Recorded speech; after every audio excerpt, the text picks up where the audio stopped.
भोला सुबह सुबह अपने कुल्हाड़ी को लेकर जंगल की ओर जाने लगा। भोला रोज लकड़ियां तोड़कर लाता और गांव में जाकर बेचता। जो भी थोड़े पैसे मिलते उससे जैसे तैसे अपना पेट भरता।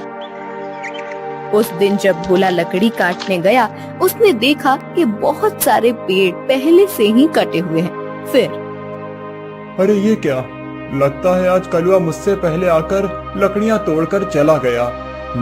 वैसे भी कलुआ को तो मुझसे बहुत ज्यादा लकड़ियों की जरूरत होती है, इसीलिए आया होगा।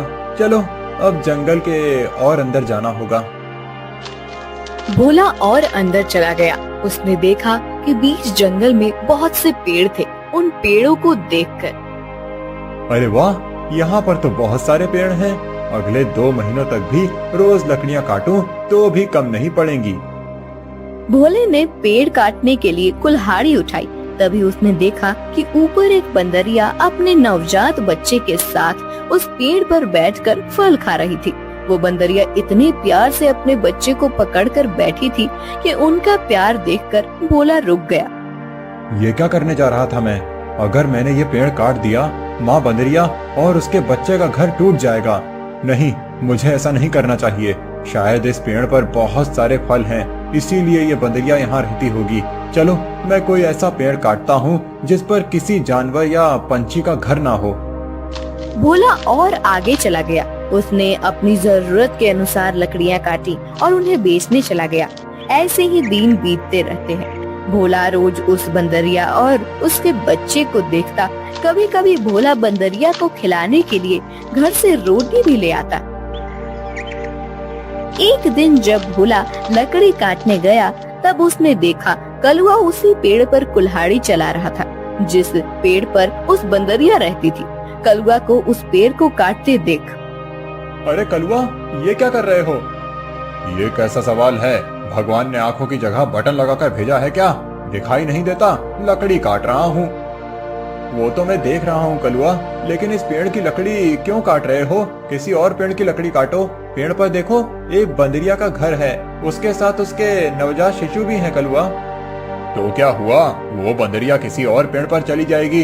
इतने सारे पेड़ तो हैं। लेकिन कलुआ, लेकिन वेकिन कुछ नहीं। चल निकल जा यहाँ से। आया बड़ा मुझे सिखाने वाला। और सुन, इस पेड़ को तो पूरा मैं ही काटूंगा। ये ध्यान रखना, तुझे चाहिए तो कहीं और चला जा, नहीं तो ये देख रहा है ना कुल्हाड़ी, मुझे जरा सी भी देर नहीं लगेगी इस कुल्हाड़ी को तुझ पर चलाने में। कलुआ पेड़ काटने लगा। भोला बेचारा चाह कर भी कुछ नहीं कर पाया और आगे चला गया। दोपहर के समय जब भोला जंगल से लौट रहा था, तब सपने देखा कि कलुआ ने वो पूरा पेड़ काट डाला था। भोला को बहुत बुरा लग रहा था। तभी उसकी नजर पेड़ के एक बड़े लकड़ी के नीचे गई। वो बंदरिया उस लकड़ी के नीचे मरी पड़ी हुई थी। उसे देख भोला के आंखों में आंसू बहने लगे। भोला को लग रहा था कि शायद उसके बच्चे की भी मौत हो गई है। भोला उस बंदरिया के पास गया। तभी उसने देखा कि बंदरिया ने मरते हुए भी अपने बच्चे को अपने गोद में सुरक्षित रखा था। हे भगवान, तेरी महिमा अपरंपार है। इस बंदरिया ने मरते हुए भी अपने बच्चे को गोद में सुरक्षित रखा है। सच में माँ आखिर माँ ही होती है। लेकिन अब इस बच्चे का क्या होगा? कलुआ भी कितना दुष्ट है। मैंने बताया था उसे इस पेड़ पर इस बंदरिया का घर है, लेकिन उसने मेरी बात नहीं सुनी। फिर भोला ने गड्ढा खोदकर बंदरिया के शव को उस गड्ढे में डाल दिया। फिर उसके बच्चे को अपनी गोद में उठाकर अपने साथ उसे घर ले आया। उस दिन एक बात से भोला अपने छोटे भाई की तरह उस बंदर को साथ रखने लगा। एक दिन भोला लकड़ी काटने गया था। तब, क्यों भोला, सुना है तूने किसी बंदर को पाल रखा है? अरे खुद का पेट तो तुझसे भरता नहीं, अब उस बंदर को क्या खिलाएगा? वो वही बंदर है कलुआ, जिसकी माँ के तुम हत्यारे हो। मैंने तुम्हें कहा था कि उस पेड़ पर उस बंदरिया का घर है, फिर भी तुमने वो पेड़ काट दिया। वो बंदरिया पेड़ से गिरकर मर गई, इसीलिए मुझे इंसानियत के नाते उस बंदर को अपने साथ ले जाना पड़ा। अगर मैं उसे नहीं ले जाता तो इस जंगल में ऐसे ही उसकी मौत हो जाती। हाँ तो तू बड़ा दयावान है ना। सारी दुनिया की इंसानियत और अच्छाई एक तुझ में ही भरी हुई है ना। कलुआ, मेरी तुमसे विनती है कि आगे से तुम कोई भी पेड़ काटते समय थोड़ा ध्यान दो कि किसी जानवर पंछी का घर न टूटे। ए भोला, मैंने पहले भी एक बार तुझसे कहा था कि तू मुझे मत सिखा। जब तूने कुल्हाड़ी हाथ में लेना सीखा था ना, उसके कई साल पहले से मैं लकड़ी काट रहा हूँ। तू कौन होता है मुझे सिखाने वाला? रुक, तुझे अभी मजा चखाता हूँ। ऐसा कहकर कलुआ ने भोला को पीटना शुरू कर दिया। उसे पीटने के बाद भोला को उसने चेतावनी भी दी कि आगे से अगर वो इस गांव में लकड़ी काटने के लिए आएगा तो उसे अपनी जान से हाथ धोना पड़ेगा। बेचारा भोला घर आ गया और बंदर से बात करने लगा। चलो दोस्त, अब इस गांव से हमारा दाना पानी उठ गया है। उस कलुआ ने मुझे पीटकर साफ साफ चेतावनी दे दी है।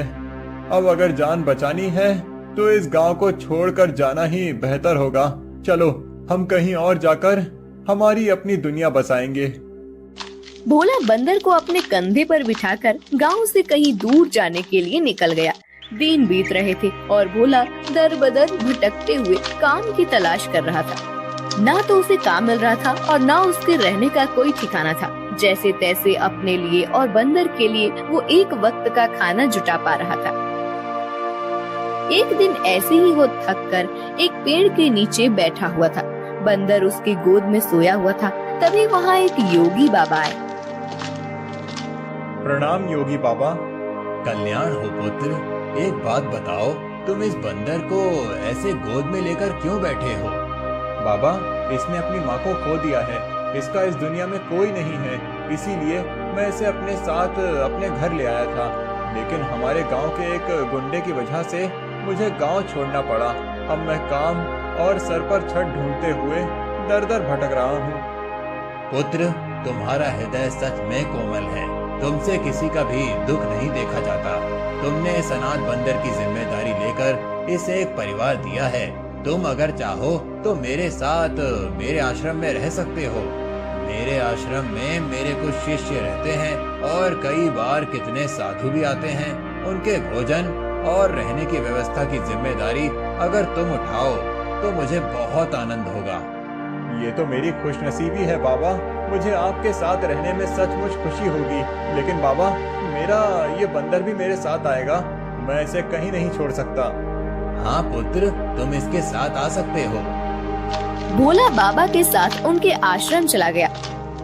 भोला अब योगी बाबा के आश्रम में सफाई, भोजन व्यवस्था, हवन की सामग्री ले आना, बाबा जी के शिष्यों की सहायता करना, ऐसे सारे काम करने लगा। भोला का बंदर हमेशा उसके साथ रहता था।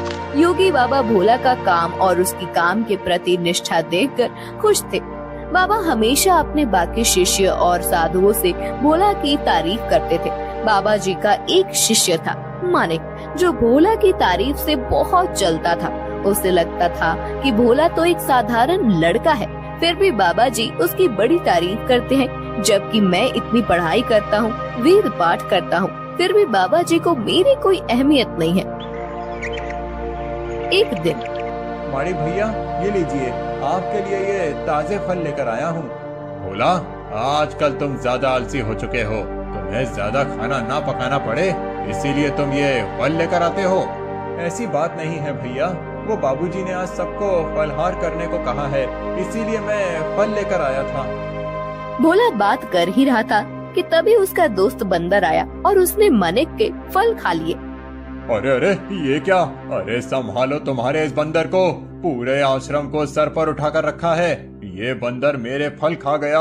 भोला, अभी के अभी इस बंदर को भगाओ इस आश्रम से, नहीं तो मैं योगी बाबा से इसकी शिकायत करूंगा।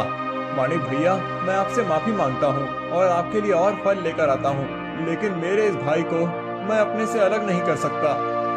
मानिक को भोला पर बहुत गुस्सा आया। उसने योगी बाबा से भोला की शिकायत की, लेकिन बाबा जी ने भोला का पक्ष लेकर मानिक को ही सुना दिया और ध्यान मग्न हो गए। आज तो हद हो गई। इसकी वजह से गुरुजी ने मुझे डांटा। इसका कुछ करना ही पड़ेगा, लेकिन इस तरह कि मेरा नाम कहीं न जाए और इसकी छुट्टी हो जाए। कुछ दिन के बाद योगी बाबा को उस गांव के राजा ने अपने राजमहल में आने का आमंत्रण दिया। योगी बाबा अपने शिष्यों के साथ भोला को लेकर राजमहल चले गए। राजा ने उनकी बड़ी आओ भगत की। 2 दिन राजमहल में रहने के बाद सब आश्रम लौट गए। फिर 2 दिन के बाद राजा अपने कुछ दास और प्रधान के साथ आश्रम आए। क्षमा करें बाबूजी, यहाँ आकर आपको कष्ट दे रहा हूँ, लेकिन बात ही ऐसी है कि मुझे स्वयं आपकी भेंट लेने आना पड़ा। कोई बात नहीं, आपके आने का कारण बताइए। समझ नहीं आ रहा कैसे कहूँ बाबूजी, 2 दिनों से हमारी महारानी का नवलखा हार कहीं गुम हो गया है। समझ नहीं आ रहा कि कहाँ गायब हो गया। साफ साफ बताइए कि आप क्या कहना चाहते हैं। क्या हमारे जाने के बाद से वो हार गुम हुआ है? सच कहूँ तो हाँ। मतलब हम में से किसी ने वो हार चुराया है, ऐसा कहना है आपका? नहीं बाबूजी, मैं आप पर शक करने का पाप नहीं कर सकता, लेकिन महारानी की वजह से मुझे यहाँ पर आना पड़ा। महाराज, आपके यहाँ आने की वजह से मुझे कोई आपत्ति नहीं हुई, लेकिन मैं अपने सारे शिष्यों को अच्छे से जानता हूँ। मेरे शिष्यों में से कोई भी चोरी जैसा पाप नहीं कर सकता। फिर भी अगर आपको तसल्ली ना हो तो आप सबकी तलाश ले सकते हैं। राजा के साथ आए हुए दासों ने सबकी तलाशी ली। तब उन्हें भोला की झोली में वो 9 लखा हार छुपाया हुआ मिला। वो भोला को पकड़कर ले गए। छोड़ो मुझे, मैंने कुछ नहीं किया है। बाबूजी, मैं सच कह रहा हूँ, मैंने चोरी नहीं की। भोला, तुमने चोरी की है? मैं सोच भी नहीं सकता था कि तुम इतनी गिरी हुई हरकत कर सकते हो। नहीं नहीं मालिक भैया, मैं सच कह रहा हूँ, मैंने कुछ नहीं किया। मैंने उस हार को देखा भी नहीं था। बाबूजी, ये लड़का रंगे हाथों पकड़ा गया है। अब मैं कुछ नहीं कर सकता। मुझे इसे सजा दिलाने के लिए महल लेकर जाना होगा। बाबूजी, मुझे बचा लीजिए, मैंने सच में कुछ नहीं किया। आप मुझे जानते हैं, मैं चोरी के बारे में सोच भी नहीं सकता। बुरे से बुरे वक्त में भी मैंने चोरी नहीं की, तो अब क्या करूँगा? मेरा विश्वास कीजिए। राजा के दास भोला को ले जाने लगे। तभी उनके पीछे से आवाज आई, रुकिए, मेरे भाई ने चोरी नहीं की है। सबने पीछे मुड़कर देखा। भोला का बंदर पीछे खड़ा होकर बोल रहा था, महाराज, मेरे भाई ने चोरी नहीं की है। ये हार किसी ने जानबूझकर उसके झोले में डाला है। ये क्या, एक बोलने वाला बंदर? हाँ, मैं एक बोलने वाला बंदर हूँ। मेरे बचपन से लेकर भाई मुझसे बात करते आए हैं। ये रोज मुझसे ढेर सारी बातें करते हैं। उन्हें बोलते हुए देख और उनकी बातें सुनकर ही मैंने बोलना सीखा है। मैं दावे के साथ कह सकता हूँ, मेरे भाई ने चोरी नहीं की है। अच्छा, तो तुम दावे के साथ कह रहे हो, तो तुम्हें ये भी पता होगा कि ये हार जानबूझकर इसकी झोली में किसने डाला? हाँ, मुझे पता है। इस माड़िक ने मेरे भाई के झोले में वो हार डाल दिया था। क्या तुम सच बोल रहे हो? नहीं नहीं बाबूजी, ये झूठ बोल रहा है। मैंने सच में चोरी नहीं की है। तुम्हारी लड़खड़ाती हुई जुबान ने सब सच कह दिया है माड़िक। मैं कभी सोच ही नहीं सकता था कि तुम ऐसा करोगे। सच सच बताओ, तुमने चोरी क्यों की? और उसका इल्जाम बेचारे भोला पर डालकर क्या करना चाहते थे तुम? मानिक ने अपनी जलन के बारे में सब सच सच बाबा जी को बता दिया। महारानी के हार की चोरी के जुर्म में मानिक को पकड़ लिया गया। फिर भोला, तुम्हारा ये बंदर सच में बड़े काम का है। ये हमारे राज्य की बड़ी मदद कर सकता है। मैं चाहता हूँ कि तुम इसके साथ हमारे राज्य के गुप्तचर बन जाओ और हमारे शत्रुओं की गतिविधियों पर नजर रखो। इस बंदर पर किसी को शक नहीं होगा और तुम आसानी से सब पर नजर रख पाओगे। इस काम के बदले में तुम्हें बहुत धन दिया जाएगा। राजा जी की बात भोला को सही लगी। योगी जी ने उसमें हामी भरी। भोला अब राज्य का पहला ऐसा गुप्तचर बन गया जिसका साथी एक बंदर था।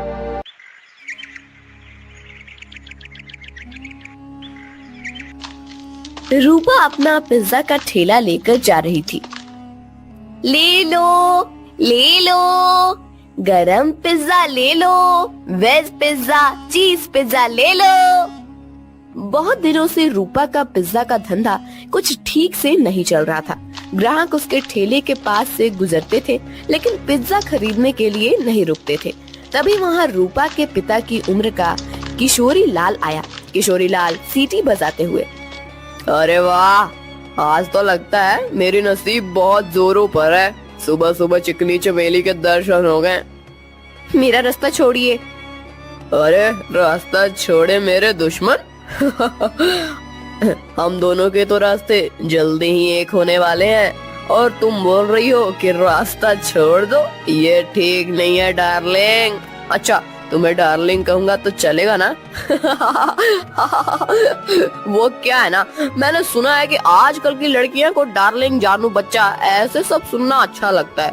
तुम बताओ मैं तुम्हें क्या कहकर पुकारूं? कोई जरूरत नहीं है मुझे किसी भी नाम से पुकारने की, जाने दीजिए मुझे। रूपा रास्ता बदलकर जाने लगी। तभी किशोरी लाल ने रूपा का हाथ पकड़ लिया। छोड़ो मेरा हाथ, छोड़ो। अपनी बेटी की उम्र की लड़की का हाथ पकड़ने में शर्म नहीं आती तुम्हें किशोरी लाल?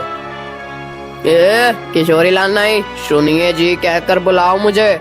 और मुझे शर्म आने की जरूरत नहीं है, शादी होने वाली है हमारी। तुम्हारी उस जुआरी बाप ने मुझसे कर्जा लिया था, कर्जा नहीं चुका पाया, इसलिए अपना घर उसने मेरे नाम पर दिया। ये तो मेरी रहमत समझो कि मैंने तुम लोगों को घर से बाहर नहीं निकाला। ये करके भी वो रुका नहीं, फिर से जुआ खेलने के लिए मुझसे पैसे लिए और कहा कि अगर पैसे नहीं चुका पाया तो मेरी बेटी से शादी कर लेना। अब एक तो तुम्हारे बाप को कहो कि मेरे पैसे लौटाए, नहीं तो तुम मुझसे शादी करने के लिए तैयार हो जाओ। हाँ। रूपा मायूस होकर घर चली आई। उसने अपनी माँ भारती को रोते हुए सब बात बता दी। तभी रूपा के पिता, अरे सही तो कह रहे थे सेठ, तुम्हारे तो नसीब खुल गए हैं कि इतने अमीर आदमी से तुम्हारी शादी होगी। नहीं बापू, मैं इतने बड़े आदमी से शादी नहीं करूंगी, चाहे कुछ भी हो जाए। और माँ, आज के बाद मैं नहीं जाऊंगी पिज्जा का ठेला लेकर। रूपा अंदर जाकर रोने लगी। अगले दिन से भारती पिज्जा बेचने जाने लगी।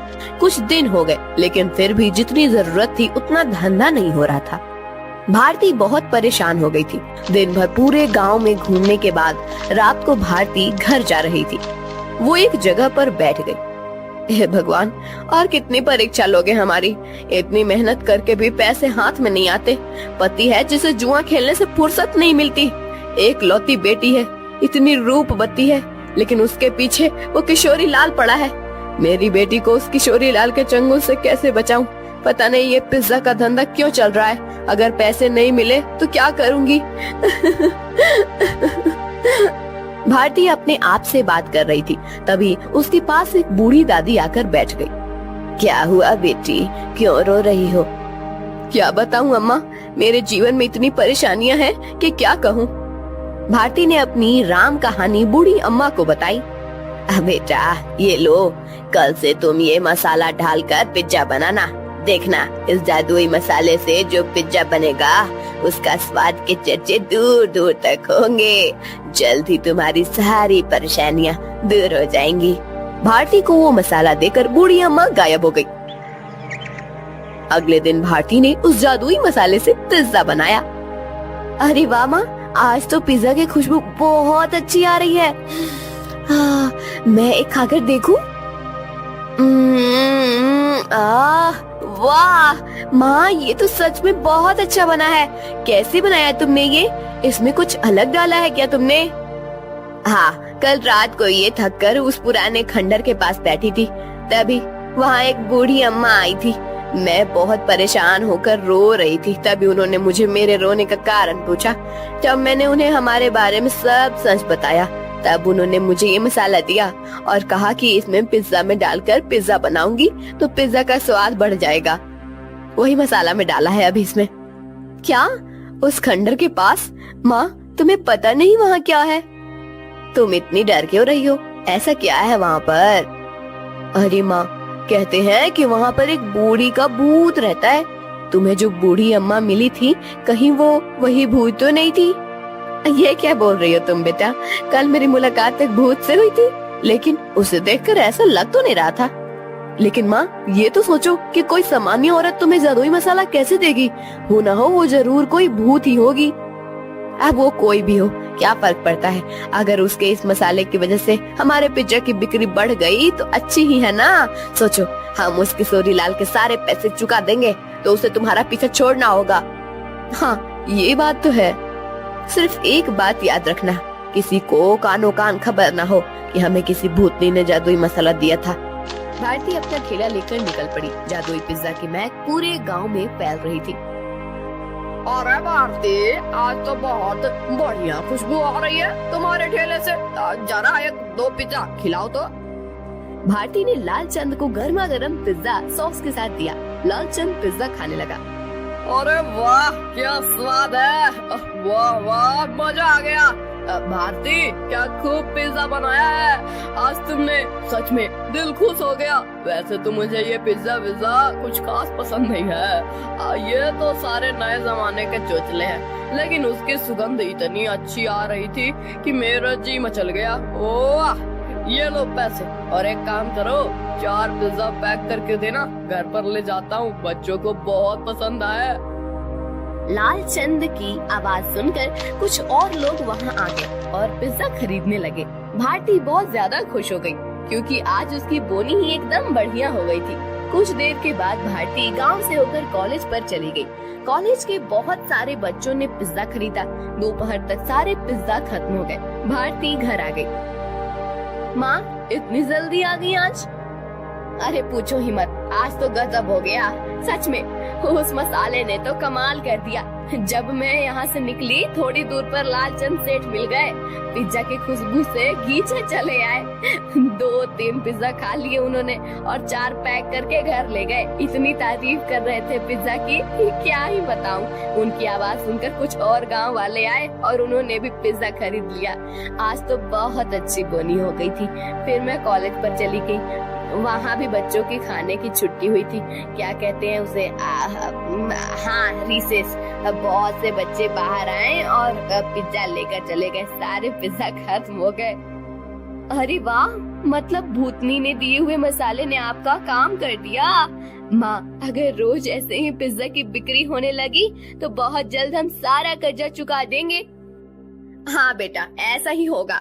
एक दिन रूपा, मैं सोच रही हूँ कि मैं दोपहर को घर आ जाती हूँ, बाद में पूरा टाइम मैं खाली बैठ रहती हूँ, तो क्यों न शाम के समय भी पिज्जा का ठेला लगाना शुरू कर दूँ।